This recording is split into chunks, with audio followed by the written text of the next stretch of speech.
Hello students, welcome back to my YouTube channel primary tuition classes. मेरा नाम है पुष्पा यादव। आज मैं आप लोगों के लिए क्लास 6 ब्लॉसम इंग्लिश का रिवीजन लेसन लेकर आई हूँ और मैं आप लोगों को इसमें एक्टिविटी 1 से लेकर पूरा एक्टिविटी 10 तक बताने वाली हूँ। ठीक है, तो चलिए स्टार्ट करते हैं। तो सबसे पहले क्या बोला गया, activity 1, change the number of the given words, यानी कि ये जो सारे वर्ड्स दिए गए हैं ना, इनके नंबर्स चेंज करना है, यानी कि वचन बदलो। जो हम लोगों ने हिंदी में पढ़ा है ना, वही चीज है। सिंगुलर मीन्स एक वचन होता है, प्लूरल मीन्स बहुवचन होता है। तो कहीं कहीं कुछ वर्ड्स है और ब्लैंक्स है, उसे हम लोगों को कंप्लीट करना है। तो ये पहले से किया हुआ है, बिकॉज मैंने अपने स्टूडेंट्स को पहले से करा दिया है, इसलिए मैं आप लोगों को आज फिर से बता रही हूँ। तो चाइल्ड, चाइल्ड का क्या हो जाएगा, चाइल्ड जो है वो सिंगुलर है, इसका प्लूरल होगा चिल्ड्रेन। ठीक है, CHILDREN, चिल्ड्रेन। यहाँ पे देखिए मेन प्लूरल में है, तो इसका सिंगुलर क्या होगा, मैन, MAN, मैन। यहाँ पे देखिए सिंगुलर में ऑक्स है, तो इसका प्लूरल क्या होगा, ऑक्सेन, OXEN। उसके बाद प्लूरल में गीज है, GEESE, गीज है, तो इसका सिंगुलर क्या होगा, गूज, GOOSE। ठीक है, उसके बाद सिंगुलर में देखिए डियर दिया हुआ और प्लूरल भी डियर ही होगा, बिकॉज डियर का प्लूरल डियर ही होता है, DEER, डियर। तो पहला child, children, man, men, ox, oxen, goose, geese, deer, deer. Okay. Activity 2, identify the gender of the following nouns and put them in the correct boxes. यहाँ पर हम लोगों को जितने भी वर्ड्स दिए गए हैं, इनके जेंडर को आइडेंटिफाई, लिंग पहचानने के लिए बोल रहा है और इन बॉक्सेस में उनके अकॉर्डिंग इसको भरने के लिए बोल रहा है। ठीक है, तो सबसे पहले है मैस्कुलिन जेंडर यानी कि पुलिंग, फेमिनाइन जेंडर यानी कि स्त्रीलिंग। ठीक है, तो पुलिंग और स्त्रीलिंग तो हम लोगों ने नॉर्मली पढ़ा ही है, बट न्यूटर और कॉमन जेंडर क्या होता है। न्यूट्रल जेंडर होता है ना, जैसे कि जो स्थिर रहते हैं। ठीक है, जो स्थिर रहते हैं उसको कहा, जो निर्जीव होते हैं, मतलब सॉरी निर्जीव नहीं, जो स्थिर रहते हैं। अब कॉमन जेंडर जो होता है ना, कॉमन जेंडर ये इसमें कॉमन यानी कि both boys and man, women, boys, girls दोनों आते हैं। ठीक है, उसको कहते हैं कॉमन जेंडर। तो सबसे पहले है देखिए पेरेंट। पेरेंट तो मम्मी और पापा दोनों को बोला जाता है। ठीक है, मदर फादर दोनों को पेरेंट बोला जाता है। तो पेरेंट जो है वो कॉमन जेंडर में होगा। ठीक है, लायनेस, लायनेस मीन शेरनी, ये फेमिनाइन जेंडर में होगा। ट्री, ट्री जो है पेड़ है, भले वो सजीव है बट एक जगह स्थिर है, तो वो न्यूट्रल जेंडर में होगा। नेफ्यू, नेफ्यू मीन्स भतीजा, तो नेफ्यू जो है ना उसमें भतीजा यानी कि लड़का हो गया वो, तो वो मैस्कुलिन में आ जाएगा। बुल, बुल मीन्स सांड, तो बुल जो है वो मैस्कुलिन में आएगा। स्टूडेंट, स्टूडेंट देखिए लड़का और लड़की दोनों को बोला जाता है स्टूडेंट, तो ये कॉमन में आएगा। नन मीन्स सन्यासिनी, तो नन आ जाएगा फेमिनाइन में। टाइगर मैस्कुलिन में आएगा। रूम, रूम तो एक जगह है ना, एक रूम मीन्स कमरा जो कि स्थिर है, तो room neutral gender. Hind, Hind. ठीक है, तो अब है हिंद।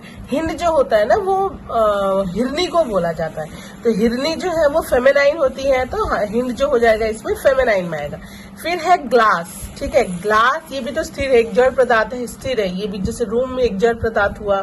ठीक है, तो ग्लास जो हो जाएगा वो भी न्यूट्रल जेंडर में आएगा। ठीक है, तो मैस्कुलिन में होगा नेफ्यू, बुल, टाइगर, फेमिनाइन में होगा लायनेस, नन, हिंद, और न्यूट्रल में होगा ट्री, रूम, ग्लास, कॉमन में होगा पेरेंट और स्टूडेंट। ओके, तो चलिए अब हम लोग आ जाते हैं एक्टिविटी 3A। तो एक्टिविटी 3A में देखिए fill in the blanks with suitable articles, यानी कि कुछ सुटेबल आर्टिकल्स से हम लोगों को इस ब्लैंक्स को फिल करना है। तो मैंने किया हुआ, मैं आप लोगों को बताती हूँ। There is an owl on the tree, Reema is the best girl in the class, the house is beside the Ganges, Rabindranath Tagore was a great poet.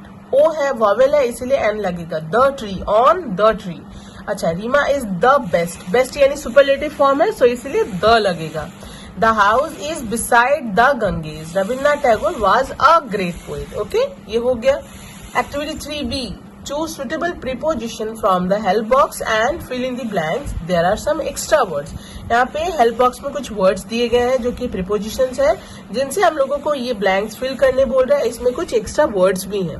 तो dash Sundays I go for swimming, तो on Sunday, जब भी day, month इन सब का बात होता है ना तो on लगता है, तो on Sundays I go for swimming. The farmer is sitting under the tree. The lady is standing at the bus stop. The river flows beside the village. ठीक है, पहले ऑन, फिर अंडर, फिर एट, फिर beside. Okay, कुछ extra words जो है वो नहीं होगा यहाँ पे। ठीक है, तो अब देखिए एक्टिविटी 4। एक्टिविटी 4 में क्या बोला गया, make meaningful sentences with the following adjective. यहाँ पे कुछ वर्ड्स हैं जिनके सेंटेंस हम लोगों को बनाना है। तो गुड से क्या है, Ram is a good boy. आप लोग यहाँ पे कुछ भी लिख सकते हैं, Reema is a good boy, Shyam is a good boy, या Meera is a good girl. ठीक है, Reema is a good boy बोल दिया, sorry, Reema is a good girl. ठीक है, यहाँ पे हम लोग कुछ भी लिख सकते हैं। ठीक है, तो मैंने यहाँ लिखा है Ram is a good boy. 6, Mohan has 6 apples, beautiful. Sita is a beautiful girl. Few, I have few friends. ठीक है, क्या होगा, I have few friends. Ram is a good boy, Ram एक अच्छा लड़का है। मोहन है 6 एप्पल, मोहन के पास 6 सेब है।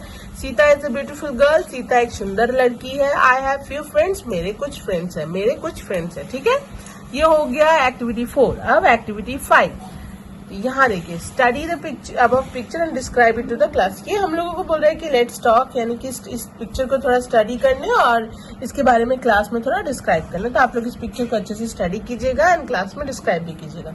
Let's do activity 5। Tick the correct answer from the alternatives given in the brackets. तो ही वॉच्ड या watched the film yesterday evening.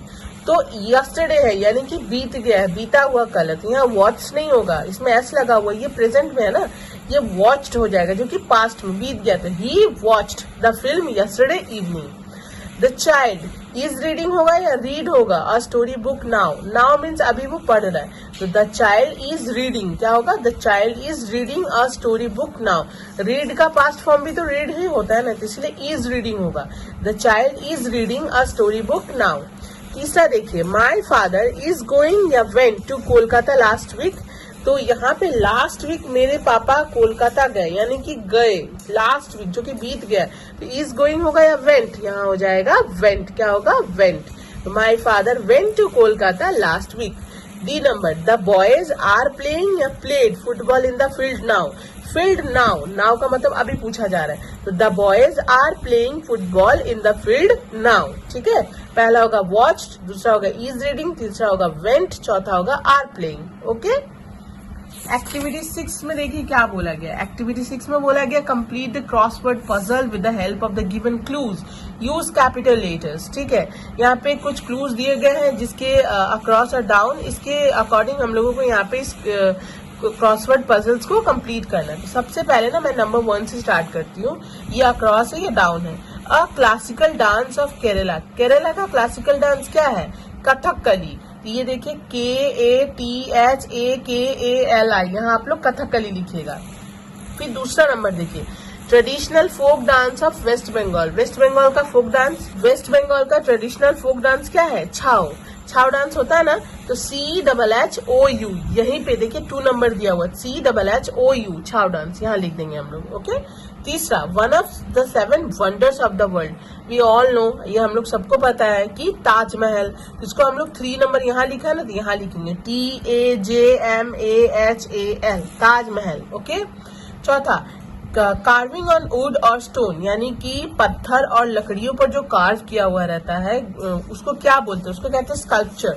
SCULPTURE, लेख, शिलालेख इसको बोला जाता है। ठीक है, तो SCULPTURE, sculpture. Okay, number 5, classical music of southern India, यानी कि दक्षिण भारत का क्लासिकल म्यूजिक, शास्त्रीय संगीत क्या है, तो हो जाएगा कार्नाटिक। कार्नाटिक, CARNATIC।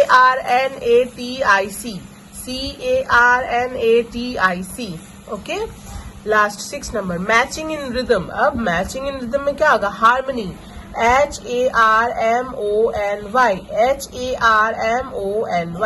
पहला कथकली, दूसरा छाओ, तीसरा ताजमहल, चौथा स्कल्पचर, पांचवा कार्नाटिक और छठवां हार्मनी। अब देखिए activity 7, punctuate the given sentence. यहाँ पे हम लोगों को ना कुछ पंक्चुएशन मार्क्स लगाने, like comma, inverted comma, full stop, quotation marks, ये सब बोल रहा है। तो सबसे पहले है वन डे, जहाँ हमारा कॉमा लग जाएगा, one day. A little boy was sitting with a nail, a piece of wood and a hammer. तो यहाँ पे वन डे के बाद कॉमा लगेगा और नेल के बाद कॉमा लगेगा। ठीक है, और लास्ट में फुल स्टॉप लग जाएगा। हो गया। नेक्स्ट है what are you doing my son, क्या मेरे बेटे तुम क्या कर रहे हो। व्हाट आर यू डूइंग के बाद कॉमा माई सन, ये पूरा क्वेश्चन है, क्वेश्चन बना हुआ तो लास्ट में क्वेश्चन मार्क। फिर है देखिए लास्ट में ओह माई टॉय इज ब्रोकन, यहाँ पे ना एक शोक जताया जा रहा है, तो यहाँ पे ओह के बाद एक्सक्लेमेशन मार्क्स लगेगा। My toy is broken full stop.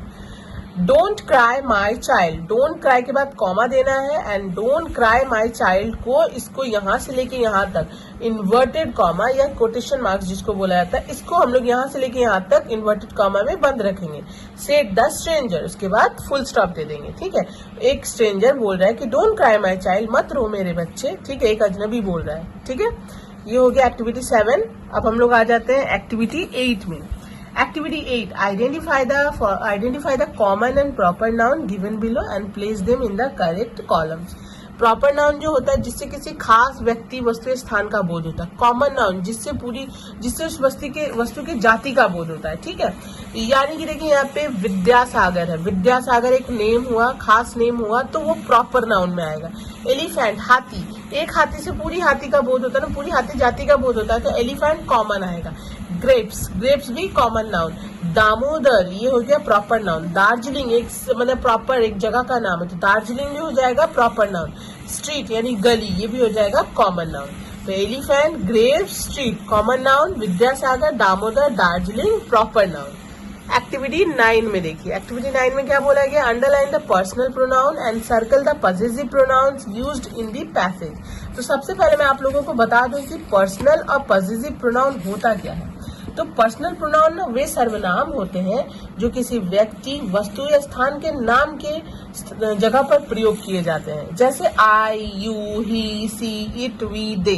अब पॉसेसिव प्रोनाउन वो प्रोनाउन होते हैं, वे सर्वनाम होते हैं जो किसी चीज पर ना अपना अधिकार या संबंध, जो किसी चीज पर अधिकार या संबंध बताते हैं। लाइक मतलब एग्जाम्पल में mine, yours, his, our, theirs, ये होता है। तो आई एम झूमी, आई हो गया हमारा पर्सनल प्रोनाउन, तो I. Rana is a cousin of mine, mine हमारा पॉसेसिव प्रोनाउन हुआ, तो माइन को सर्कल करेंगे और आई को अंडरलाइन करेंगे। बोला ना underline the personal pronoun. He is a kind boy, he personal हुआ तो अंडरलाइन करेंगे। He gave me a book to Rumni, तो ही पर्सनल हुआ तो यहाँ पे ही को अंडरलाइन करेंगे। सी इज माई सिस्टर, माई हक जताया जा रहा है, संबंध बताया जा रहा है, तो माई सर्कल करेंगे possessive pronoun. Rumni and Rana are classmates, इसमें कुछ भी पॉसेसिव या पर्सनल नहीं है। They go to school together, they हो गया पर्सनल प्रोनाउन, तो दे को अंडरलाइन करेंगे।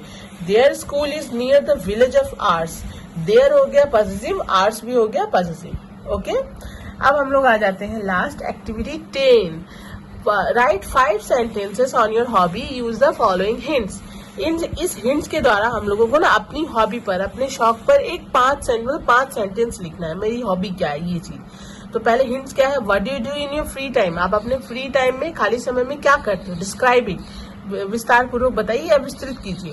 How much you enjoy doing it, आप इसे करते हुए कितने आपको अच्छा लगता है, कितना आप एंजॉय करते हो इसे करते हुए। Do you learn anything from it, आप इसे करते हुए क्या कुछ नया चीज सीखते हो। ये चीज हम लोगों को बोलने के लिए कहा गया, मतलब लिखने के लिए कहा गया। तो मैंने इस पर 5 सेंटेंस लिखा हुआ है, 5 से ज्यादा भी है, तो मैं आप लोगों को बताती हूँ। 2-1 सेंटेंस ज्यादा होगा तो होगा, मैं आप लोगों को बताती हूँ। माई hobby is drawing, I drew pictures in my free time, I like to draw flowers, trees and houses. Drawing is very interesting for me. It makes me happy and relaxed. I enjoy drawing very much. It also helps me learn new things and become creative. मैंने क्या किया ना students, मैंने इसके साथ ना इसका Hindi translation भी मैं आप लोगों के लिए लेकर आई हूँ, ताकि आप लोग इसको पढ़ के, मैं तो मुंह से बता दूंगी, आप लोग सुन लोगे, बट अगर लिखा हुआ रहेगा ना तो आप लोग बेझिझक इसको मतलब हर समय याद रख सकोगे। ठीक है, तो माई hobby is drawing, my hobby is drawing का मतलब हुआ मेरा शौक चित्र बनाना है। आई draw pictures in my free time, मैं अपने खाली समय में चित्र बनाती हूँ या बनाता हूँ। I like to draw flowers, trees and houses, मुझे फूल, पेड़ और घर के चित्र बनाना पसंद है। Drawing is very interesting for me, यहाँ पे चित्र बनाना मेरे लिए बहुत रोचक है, ठीक है। It makes me happy and relaxed, यह मुझे खुश और शांत महसूस कराता है, ठीक है। उसके बाद है I enjoy drawing very much, मुझे चित्र बनाना बहुत अच्छा लगता है। It also helps me learn new things and become creative, यह मुझे नई चीजें सीखने और रचनात्मक बनने में भी मदद करता है, ठीक है। मैं एक बार और आप लोगों को बता दूं, my hobby is drawing, I draw pictures in my free time, I like to draw flowers, trees and houses, drawing is very interesting for me, it makes me happy and relaxed, I enjoy drawing very much, it also helps me learn new things and become creative, ठीक है। और ये रहा इसका Hindi meaning, जो कि मैंने मुंह से भी बता दिया और लिख के भी दिखा दिया, ठीक है। तो वीडियो अगर आप लोगों को अच्छी लगी हो तो प्लीज वीडियो को लाइक शेयर एंड सब्सक्राइब कीजिए। मैं मिलती हूँ नेक्स्ट वीडियो में, बाय।